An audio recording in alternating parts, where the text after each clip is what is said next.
Hey, how's everybody doing tonight? Hope everybody's having a good day so far. Right now in New York, it's only 5 degrees. It was 3 degrees an hour ago, so I'm not having a great day. Not right now, anyway. It'll get better. All right, we got some people coming in. All right, so yesterday I had my dumpster delivered to start cleaning out my original garage. That's going to be a project. Spent about an hour and a half, probably made 100 trips from the garage to the dumpster, just taking stuff out and throwing it away. And it's one of them things where, when you got a mess you got to clean up and you got the means to be able to do it, you just got to get to it. Yesterday wasn't too bad. Yesterday was rainy, but yesterday was also about 35 degrees, maybe a little bit warmer. So yesterday was a good day. Today, not so much. Today's been cold, and I'm hoping it warms up again. It's supposed to. It's supposed to. I think Monday we're supposed to be back up to like 40 degrees, but rain. I don't care about the rain. I care about the weather. We did get a little light dust in the snow last night, so that added some to it, but I think it's probably not that much to concern myself with yet. And so then I've got a big pile of rigid insulation sitting out behind my wood piles in my driveway. I really would like to be able to get into this dumpster while it's here. I really would. I mean, that pile is 4 by 8 by probably 4 foot tall right now. The problem is when I parked my trailer for the winter, I wasn't thinking I was going to be getting the dumpster this early. And I parked my trailer right in front of that pile of insulation, and there's 8 inches of snow around the tires of the trailer, so I'm not just going to grab it by hand, drag it around, and pull it out or whatever. So that's an issue that I got to deal with. But I think I can probably get back in there, climbing over the trailer, and just start throwing them over, and then climb back over and put them into the dumpster. That's my hope.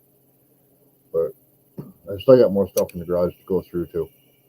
So between the two of them, it'll fill this dumpster. It's not a huge dumpster. This thing is maybe 8 foot wide by 4 foot tall by maybe, I don't know, 12 feet long, somewhere right around there. So it's not a huge one. It cost me $300 to get it dropped off, and then of course we got the $60 a ton fee that I have to deal with afterwards when they come pick it back up. But I'm not worried about that. My biggest fear is actually getting that dumpster out there and not having it snow so much that it fills the dumpster with snow. Now I'm paying the dump fee for a bunch of wet snow. That would be terrible. The $60 a ton, that would add up quick. So hopefully I can get this place cleaned up really, really quick, call them up and say, hey, come get it. And they promised to get it within 24 hours of calling them or contacting them. So I'm hoping that becomes the case. That's my big issue right now, is just trying to get things cleaned up around here. I do have to use the wood shop to build my stairs, and they aren't going to build themselves, and the garage isn't going to clean itself. So that's an issue for me. Once the garage is totally cleaned out and I get it set up to where I can actually use it a little bit again, then my next goal is in spring to start bringing in fill. There's no barn foundation off the bank out behind my house. I own quite a bit of land behind me, but it's all downhill and out to a field. So my goal for spring is to have fill brought in and just start bringing that land up. Hey, Heartland, how you guys doing tonight? Thank you, Tank. I'm hoping to be able to bring that land up so it's higher than what my yard is out there. My goal is first truckload coming in is going to be just like crusher run, so I can build the driveway, extend it out to where the bank drops off, and then have them just start backing in and dumping over the bank and filling that up as much as they can, and then come in and level it all out, pack it down or whatever, and then keep bringing the trucks in and keep dumping until it gets to the point where it's almost going into the farmer's field out back. I mean, we're going back, I'm going to say probably 50 feet, and my new garage isn't that big. So my goal is to start building that up, and even if they bring the trucks in at a little bit of an angle or have to, do like a 3-point turn to back it in, I'd like to do all the way from the back end of where my new garage is going to go, all the way to where the back corner of my house is, the corner of my property, basically. and have them level all of that out, and then bring in topsoil and whatnot for the lawn and start raising some of that up as well. I don't know. I was told to if I'm going to raise the yard, I should have topsoil mixed with sand. Um, that way it fills all the low spots, and as you build it up, it stays perfectly level rather than mostly level. I'm not building the golf course, so I don't care. Yeah, that new garage, the garage itself being delivered and built on site same day is about 11 grand. Hey Charlene, how we doing? The garage is about 11 grand. The flooring, which is going to be a big cement pad, which I want to be bigger than the garage, not by a lot, but bigger than the garage. That pad is going to be like $9,000. I don't know what it's going to cost me for all this fill being brought in and all that, but I'm guessing it'll probably be around $5,000, $6,000, maybe more. I don't know. I'm going to get a hold of an excavation company and have them just come in, look at it, and give me a quote. I do have a local guy that has a forest mulcher, and I'm trying to get him here first to give me an idea of how long he would need to be here to have him go in, because it's all sumac trees in that area, and just go in and just mulch all that right down to where the roots and everything are right down to bare ground level. So when they bring that fill in, it's going to be years before they start growing back up. I don't know if that's true or not, but I believe it would be. So that's in my plans. And I got to give a shout out. I just learned today that Des from Dez's Crazy Life just bought an abandoned cabin and gave everybody a tour. If you haven't seen it yet, go check it out. It's a nice cabin, actually. I was pretty impressed with the cabin. And there's a garage shop area, which is pretty good size, and that does have a cement floor. There's another building on the side of that that has a cement pad, but the building isn't worth saving. Actually, the building is you got to tear it down and start over again, because it's got holes in the roof on one side. It's a metal roof. On the other side, it's a shingle roof. The shingle roof side's rotted through, so you got rain pouring in, and it's all black mold. So that whole thing needs to be tore down, cleaned up, and all that stuff. But it's got potential. Plus, there's a lot of other little out areas and stuff like. I think there's an area for like a dog pen, and then probably chickens, and probably like cows, or even probably horses. I'm not real sure about that, but it's a nice chunk of land too. So I give her credit on that one. I really do. If you haven't seen it yet, go check out Dez's Crazy Life. She spells life with a Y, and look at it and say, hey, this is pretty cool. I'm also going to give a shout out to Mr. Warren over at the Command Mountain. He's having a Tim's retirement party this weekend. Yeah, it was a custom sunroof, all right. He's having Tim's retirement party over there for Tim Rogers, and I laughed about it, because not only are they there to have the party, but he's kind of kidnapping Tim, and he's kidnapping Jason from White Rock Homestead, and probably Mike and some other people, and he wants to do like a family build to get his little extra bedroom added onto his tiny house. And he's never done that before, which is cool. I've been involved in a couple projects like that, like Housing for Humanity. If you ever get a chance to go work on one of those sites, even if you don't know what you're doing, they'll tell you what you need to do. It's a pretty good learning experience for anything, but it's also great for camaraderie. I also want to take a moment here real quick for Lila Newton and her family. That was such a hard hit to all YouTubers, not just myself. Every YouTuber that has a channel pretty much knows who Lila Newton is. And it's sad that she passed away. I don't know details on what she passed away from or anything else. I'm not even going to try to investigate it to find out, because it's not my problem. It's not my forte. It's pretty much just everybody that knows somebody New Lila Newton. I can say that. I can say that. Somebody actually put in that it was Annie Ann that passed away, and I was like, no, no, no, no, no. It wasn't Annie Ann. I know that for a fact. But for the life of me, I could not remember who it was. So when it finally came to me, I wrote it down on an index card because I don't want to make that mistake. I don't want to spit out the wrong name on something like that. That's sad. All right, so what else do we have going on?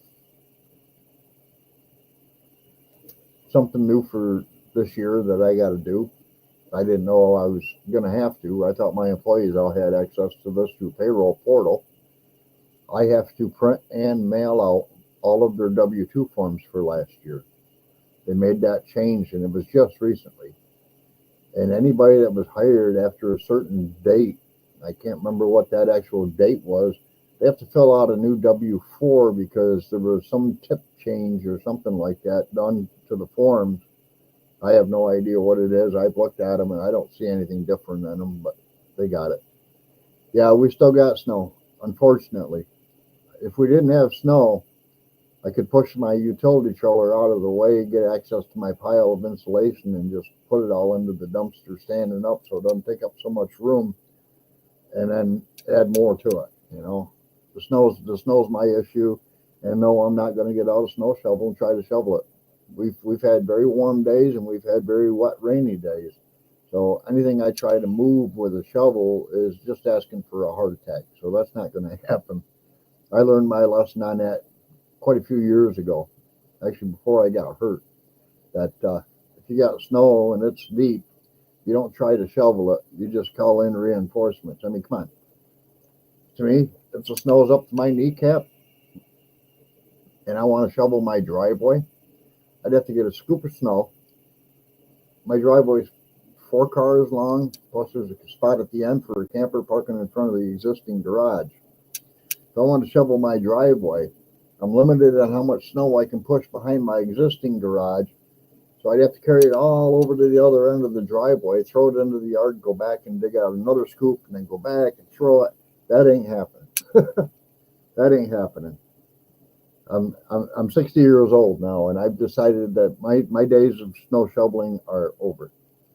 I do have a young employee who works for me, who is Leah's nephew, and he's actually shoveled the driveway twice and the sidewalks going from the seed house to the house, just so he didn't have to walk in deep snow to be able to use the bathroom or whatnot.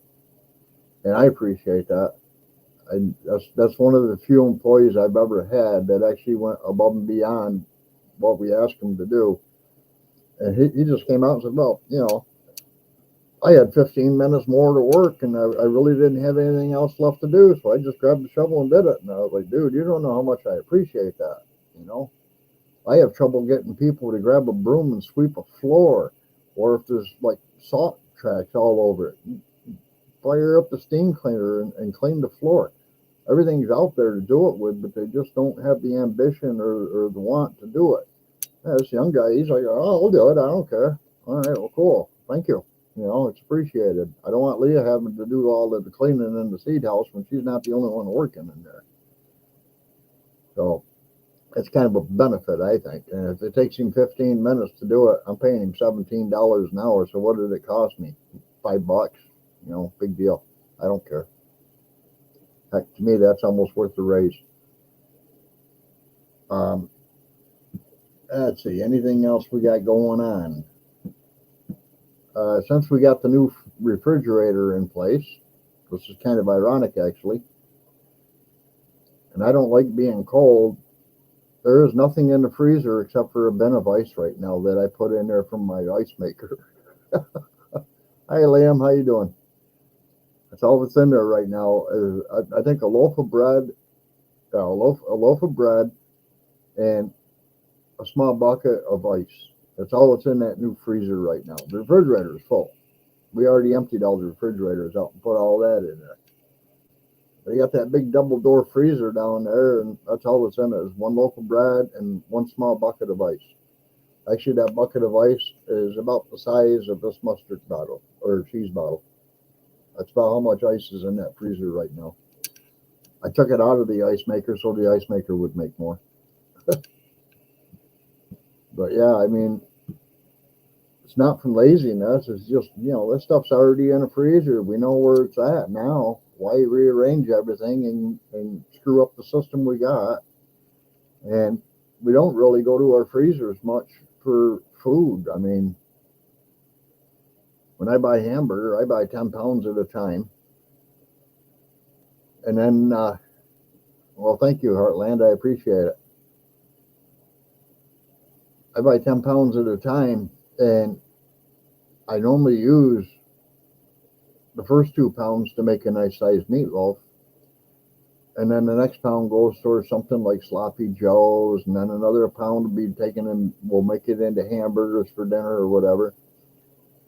So very little that gets put into a freezer, and then when it does, it gets used before we buy more. But I mean, we're buying 10 pounds at a time, and we got a really cool little store right down the road from the house, not even a half a mile, where I can go down and I can buy 2 really, really big, juicy chicken quarters for $3.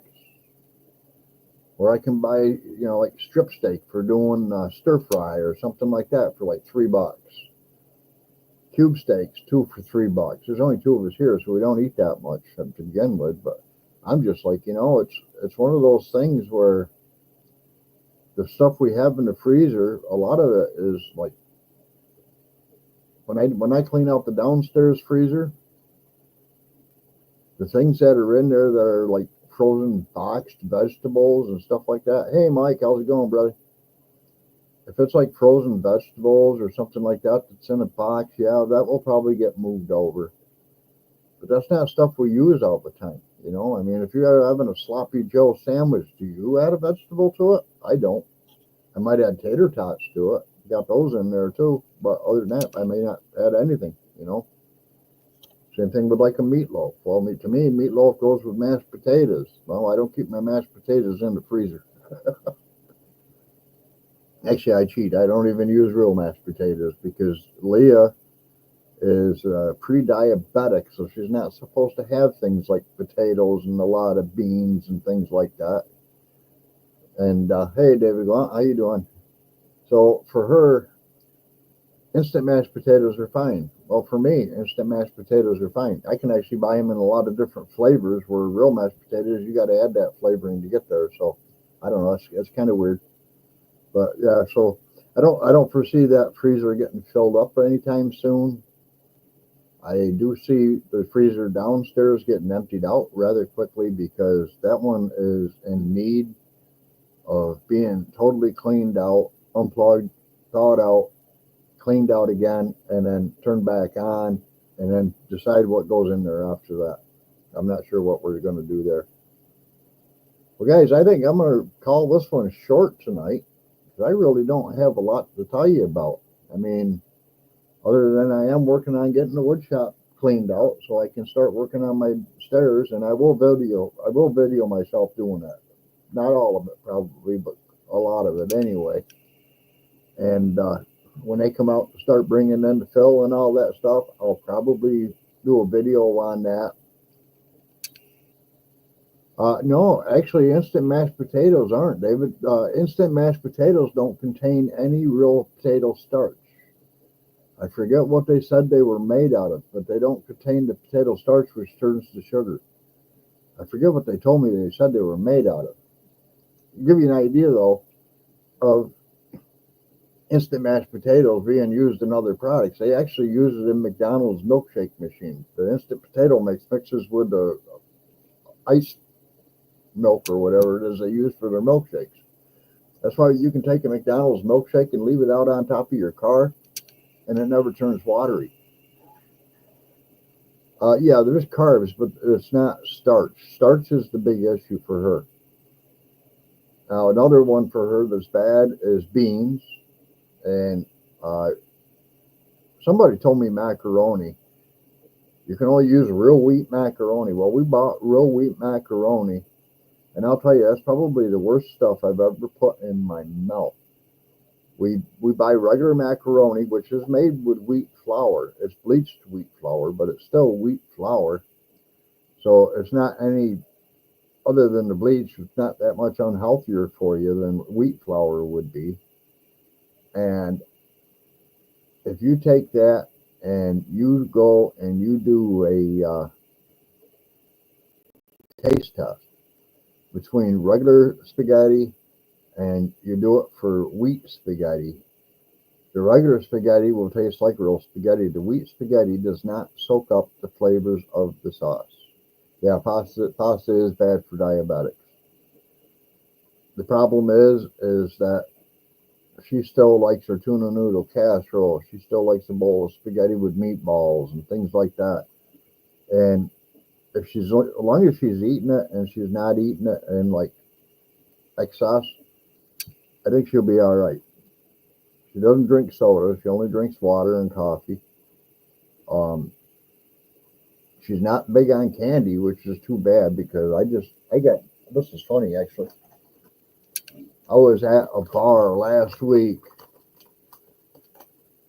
and the bartender had a bag of these Kinder Bueno minis. And she was just handing them out to everybody in the bar. They're little tiny things. They're not very big at all. Just handing them out to everybody in the bar. Except for me. I don't know why she left me out of it, but except for me. And a friend of mine in there says, "Hey, you didn't get any of these. You want to try one?" And I was like, "Yeah, I want to try one."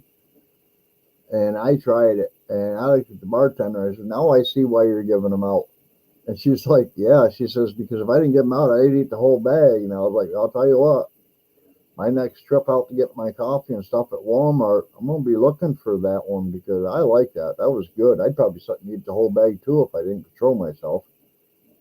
And she's like, "You won't even remember the name of them when you get there." Well, not only did I remember the name of them when I got there, but at my Walmart, I don't know if they're all the same, but at my Walmart, aisle 21 is the coffee aisle, and aisle 20, which is on the back side of it, like I'm sitting on this side looking at my coffee, and then I just turn around, and that one's aisle 20. That's the candy aisle. And lo and behold, where my coffee is on the shelf, all I had to do was turn around and look right straight forward, and there was the candy, the Kinder Bueno minis. And I was like, well, that was too easy to find. I'll remember right where those are from now on. Yeah, they are awesome. They're awesome. It's almost like a chocolate covered potato chip with some kind of a gooey chocolate center. That's the only way I can word it. I don't know what they are. I don't know how they're made or anything else about them. But yeah, they are. They're awesome. And of course, if you're sitting at a bar and you don't have a bowl of popcorn in front of you or something like that to snack on, and somebody throws you something like that, you're going to eat it.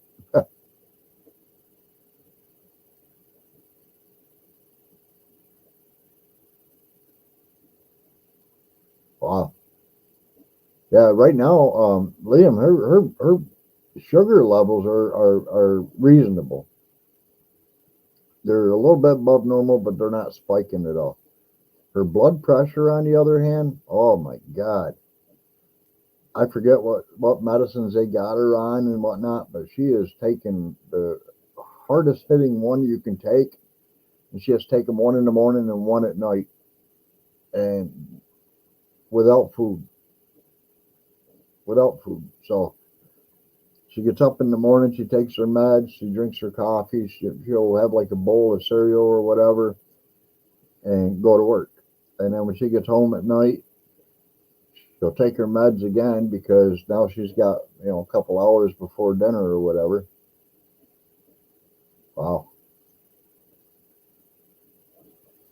I see. That was one thing that blew me away when I was working in the baking soda factory. Is I did not know that hemodialysis, hemodialysis is actually they use pure grade, medical grade baking soda to cleanse the blood. I did not know that. And when we started making that product, we had to run it through a whole series of different tests in our own lab. And then our lab results would have to be sent to another lab. And the other lab would have to run the same tests that we ran. And the results had to match exactly. If they didn't, then you're screwed. And then, yeah, I actually had a friend that died from glucose. She wasn't a big girl either. She was my size. But she had sugar really, really bad, and she was insulin shots, 1 or 2 times a day. I think she was taking insulin shots and stuff, and she did not live a good life. Actually, when she passed away, her husband even said, "You know what? It's one of those things where she wasn't living happy, and at least now she's happy." So, you know, my heart goes out to him as much as it did for her and the kids. You know. All right. So anyway, guys, as I said 10 minutes ago, I really don't have much more to talk about on this one, so I'm going to cut this one short. I will try to be back on next Saturday and maybe have like some video updates of what's going on with my garage. I didn't take any before photos. I should have, because I'll tell you, it's 100% different right now than it was when I started.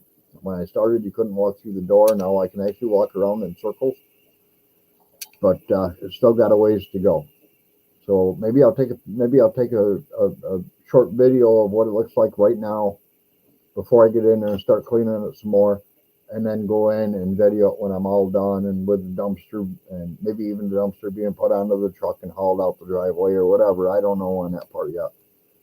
But once this stage is done and the weather breaks, the next stage is going to be bringing in that load of stone for the driveway, and then start bringing in all the loads of fill and start filling in over the bank and get this place ready to start building that new garage.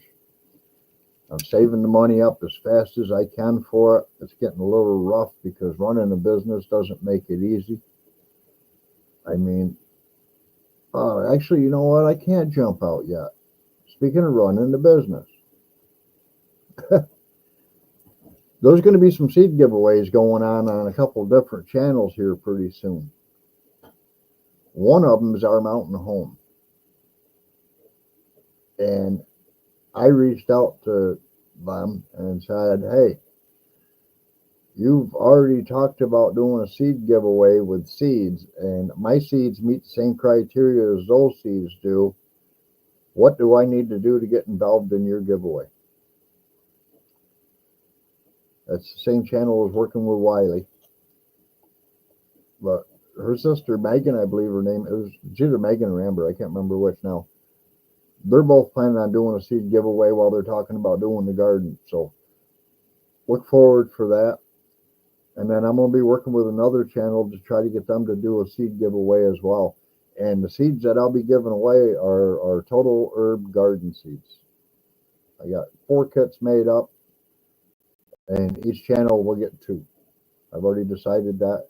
I may do other seed giveaways here again soon too, because it is getting to be that time to start thinking about gardening and whatnot. And it actually does help. Giving away seeds actually does help. It helps people get to know us. And if you got my seeds and you like them, chances are you're going to tell somebody else about them. And that's how our business builds. It's all done by word of mouth. So all stocked up or am I on sage seeds? Give me just a half a second, and I will see if I can give you that number. Actually, I think I can. Let me just go into the store real quick and see what I've got on my computer for it. I think we actually have a couple different kinds of sage now too, so I'm not sure. In the products, type in the word sage. No, we have sage broadleaf. Actually, we don't have a lot of stock. We have 100 packages available as of right this minute, and I don't know if Leah ordered more yet or not. We are doing on average of over 100 packages of seed, or I'm sorry, 100 orders of seeds going out the door, and some of these orders are pretty big. So yeah, right now, according to my store, you can buy up to 34 packages of sage seeds. Once they sell out, Leah will be right on it, buying more if she hasn't already done it. She might have already done it and just waiting for them to come in. She's really good about keeping up on stuff like that. Actually, we were just talking prices of some other stuff today that was going nuts. Rainbow carrots. Boy, oh boy, oh boy, you better hang on to your wallet if you want to find rainbow carrot seeds in bulk.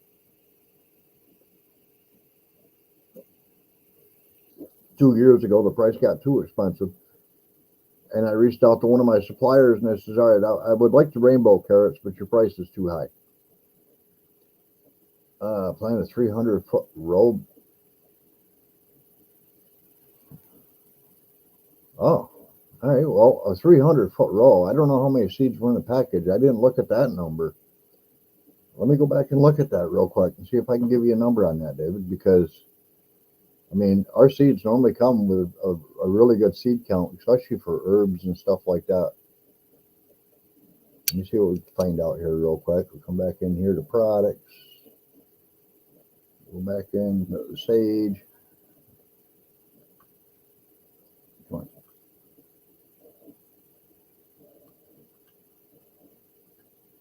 Sage broadleaf. Choose the action.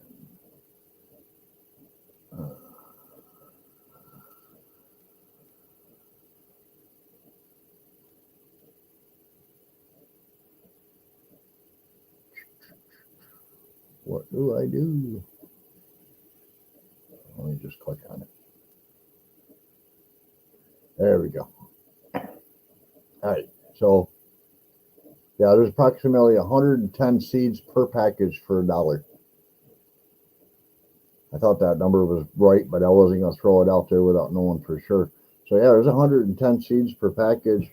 If you're doing like a 300-foot row, you should be able to get by doing that with, I don't know, maybe 3 packages, to be honest with you. I mean, you're looking at 330 seeds to be spread up among 300 feet. Yeah, maybe more, because that's a little more than 1 seed per foot. Sage does grow out, so it's a broadleaf. But yeah, if you plant 10 packs in there, you're probably going to be overcrowding them. To be honest with you, I believe a good sage plant requires about 10 inches of grow space around it. But I mean, yeah, I mean, you could actually put, if you did 10 packs of them, that's 30, 100, 11,000 seeds. You'd be building the fence line. Sage would be so thick down through there, the rat wouldn't be able to climb through it. So yeah, that would probably work.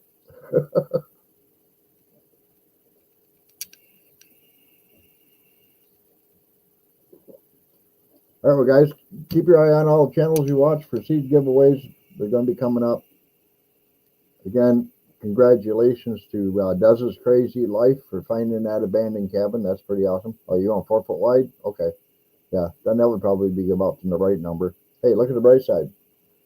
10 packs of seeds is only going to cost you $10 plus the shipping and handling, which isn't that much. So that's pretty cheap for building the fence, 300 feet long, 4 foot wide.